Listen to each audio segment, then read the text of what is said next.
Hello everybody, welcome back to the James Lawrence Allcott channel. I hope you guys are all doing fantastically. Arsenal fans, you're probably not, and that is the reason why we are finally finding a problem with Arsenal. Now, we've obviously the series, we've looked at different teams and different elements to it. Arsenal, I touched on them in November when it was like the hardest part for them, when it looked like Arteta was going to lose his job. And back then I said that Arteta should keep his job. In this video, I'm going to talk about identity.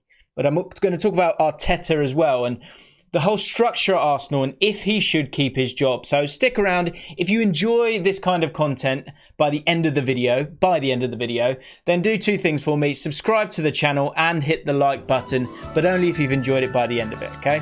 So what I'm going to do in this video, as I said, when I was thinking about Arsenal, I was like, who are Arsenal?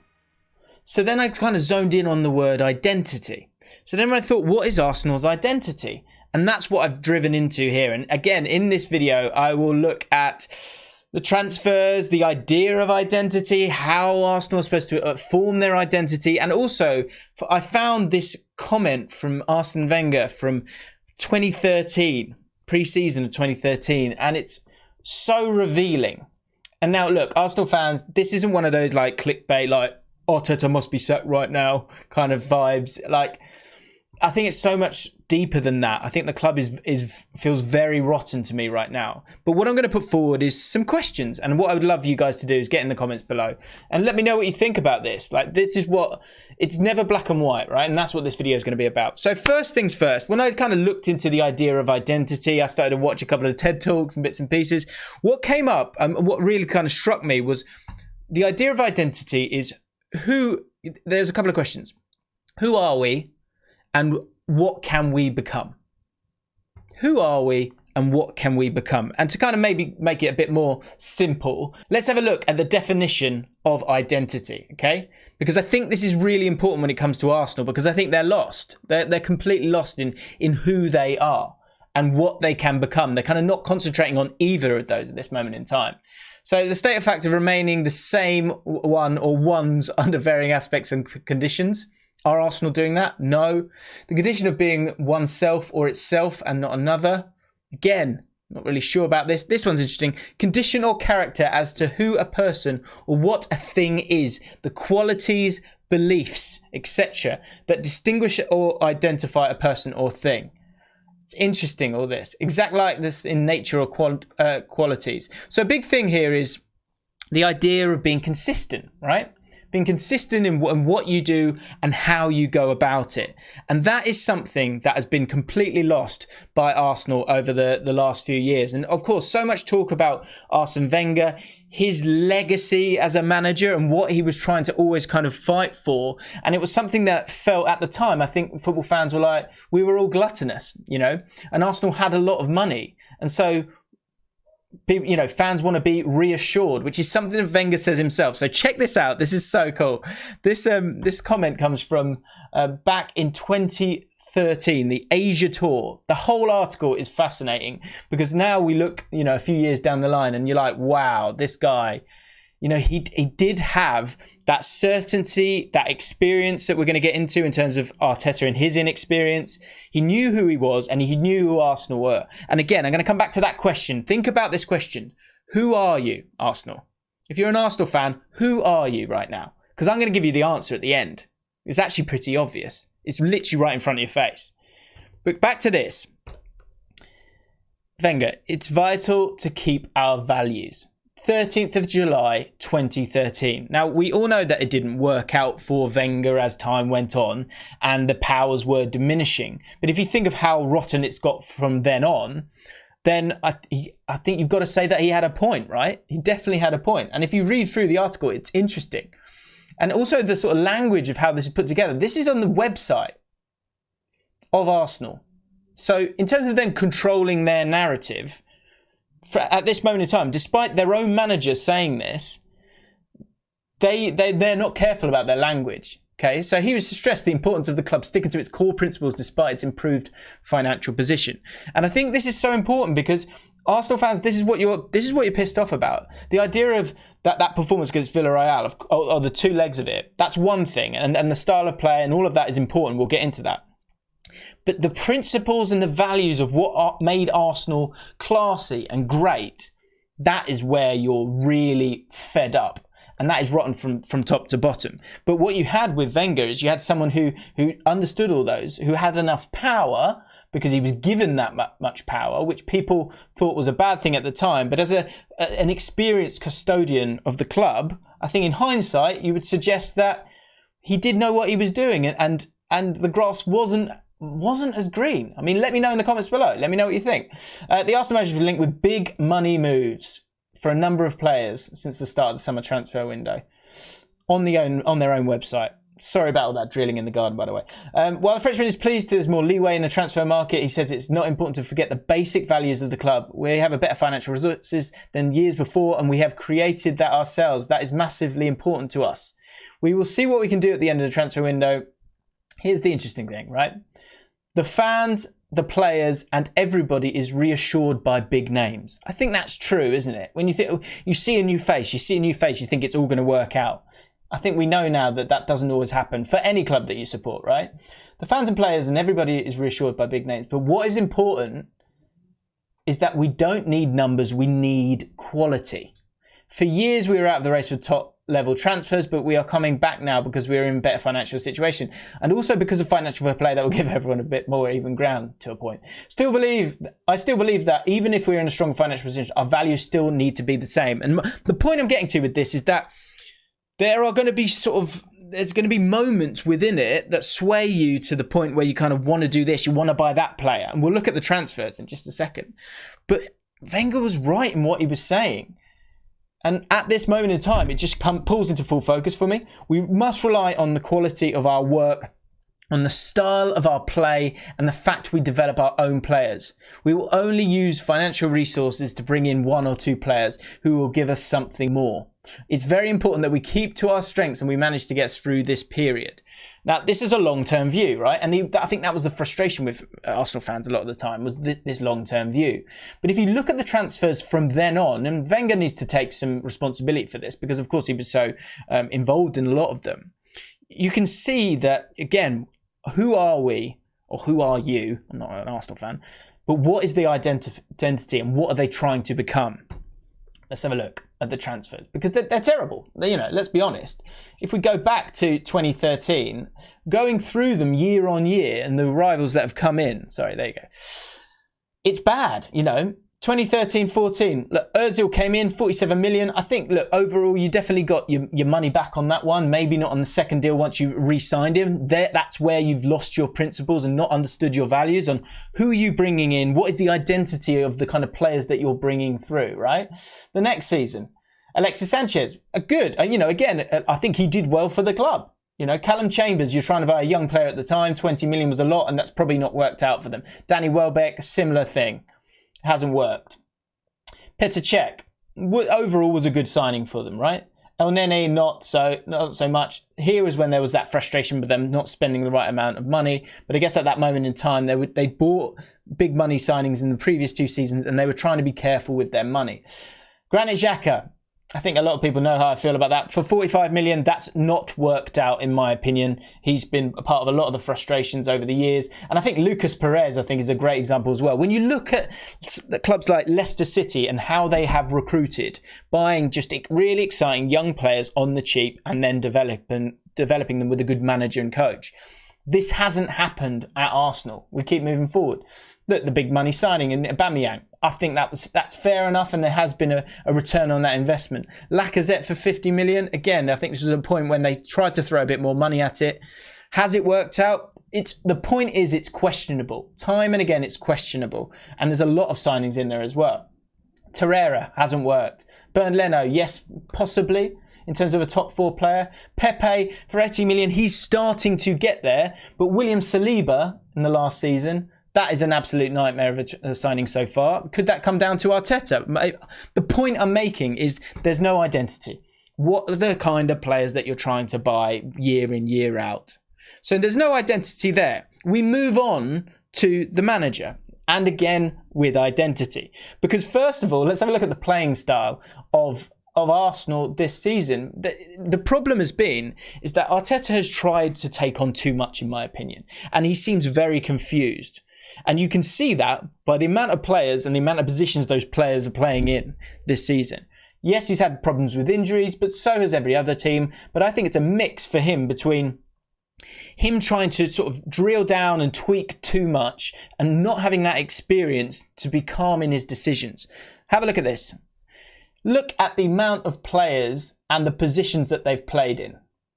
So, and I'll just scroll down just to highlight, like, and 1, 2, 3, 4, 5 different left backs this season. 3 right backs. How many different centre backs? They've played right wing back and left wing back as well. And then moving further forward again, a lot of different players playing in a lot of different positions. Not that same consistency. To kind of pull that into focus again, at the start of the season, or certainly after 5 or 10 games, Arsenal and Man United was side by side. Man United are now in the Champions League, finishing second in the league most likely, right? Well, definitely. Look at them. Look at how they have been so clear in how they play. It's a lot less. They know how they're going to play, Look at it. For the season, 32 times they played 4-2-3-1. Once they've played another 4-3-1-2, and once they played 4-1-2-1-2. And actually the one time they had an absolute disaster, I think, was probably when they played 3 at the back in the Champions League. We look at Arsenal, same thing. Let's have a look. Seasonal. 25 times they played 4-2-3-1. 8 times they played 3-4-3. Twice they played 4-3-3. And I've got to be honest, I think that's pretty generous in how they've moved it about, because you mix that with the personnel and it's Arteta on a plate. So now we move on to Arteta. Should Arteta remain manager? He has to improve and he has to do less. The decision to make him manager instead of coach has been a really bad decision. It was an idea of kind of maybe going back to this Arsene Wenger idea, because what I think has happened, and I'm going to say that word again, with Arteta and his formation of his identity as a manager, I think you're seeing something that's very, very similar to the likes of Pirlo, likes of Lampard, that at the highest level, they're adolescent. They are adolescent managers. And when you're forming your ideas, I think one of the smartest things that coaches can do, or any leader can do, is to do nothing sometimes. I've spoken about that with Phil Jackson with the Chicago Bulls and LA Lakers. At times, what he did, which was brilliant, was he did nothing. And he allowed them to sort it out themselves. I feel like with Arteta, he's trying to do too much. So in moving on to kind of some theories about identity formation, that idea that he's a little bit adolescent in his experience kind of holds true. So there are loads of theories on identity, okay? But there's 2 theories directly addressed to the process of identity information, okay? Erik Erikson has stages of psychosocial development and role confusion, which I think is an interesting one when it comes to Arsenal.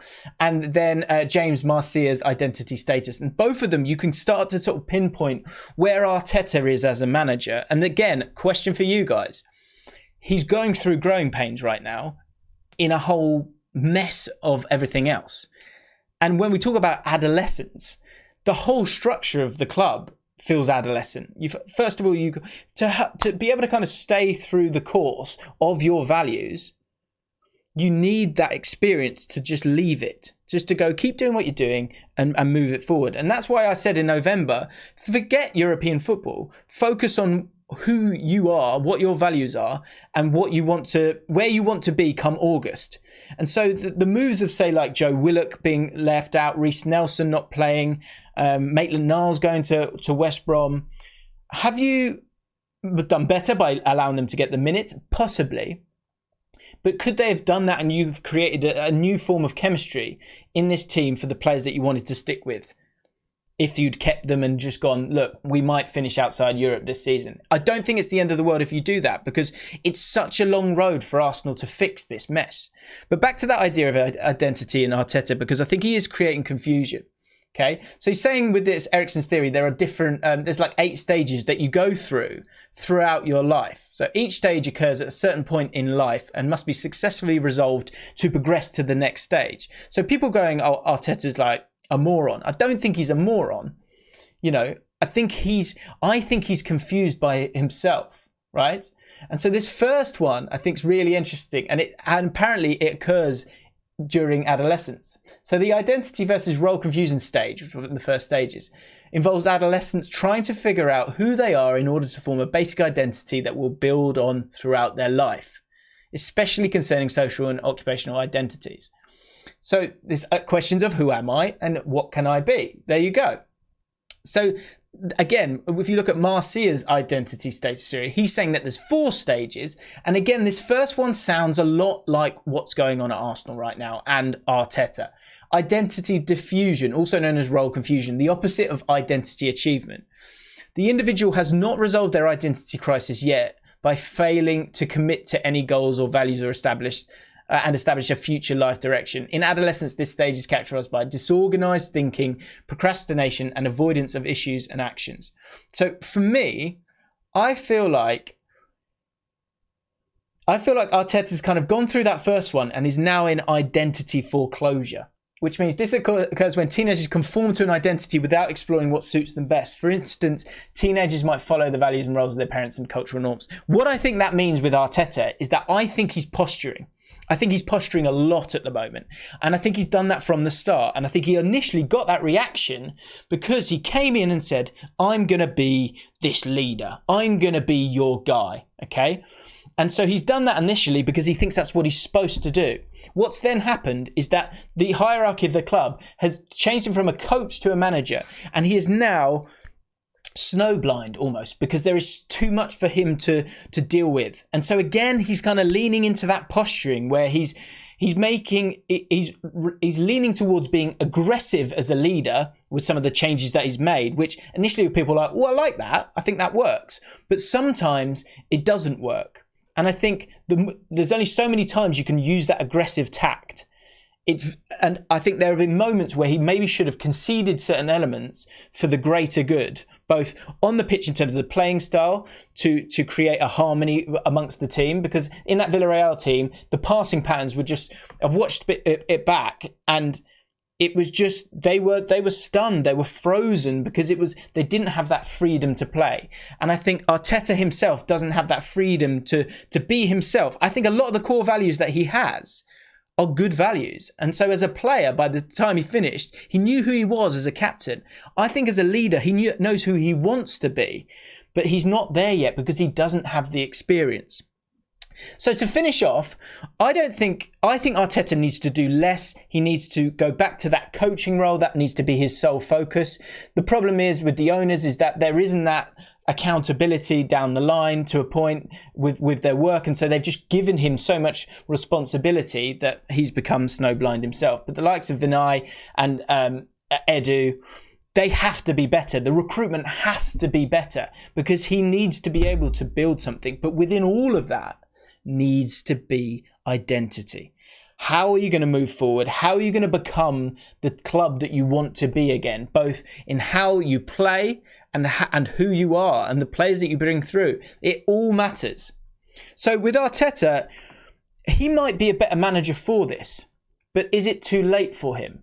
They need to stop what they're doing, evaluate who they are, and decide who they want to be moving forward. And to answer that question of who Arsenal are, it's right there. It's literally in front of your face. What is the slogan for Arsenal? Victory through harmony. That is Arsenal's identity. That is Arsenal's core value. Victory through harmony. That's what Wenger retained throughout the bulk of his time at Arsenal. But once the harmony was lost from those people above you and the harmony of the fans as well, then it started to crumble. I think Arsenal fans understand their expectations now, and they've now got to a point where the heartbreak at the Villarreal result is not going out. It's not giving it a go. That's what breaks their hearts. And so if you come back to this idea of victory through harmony, there needs to be harmony from the top down.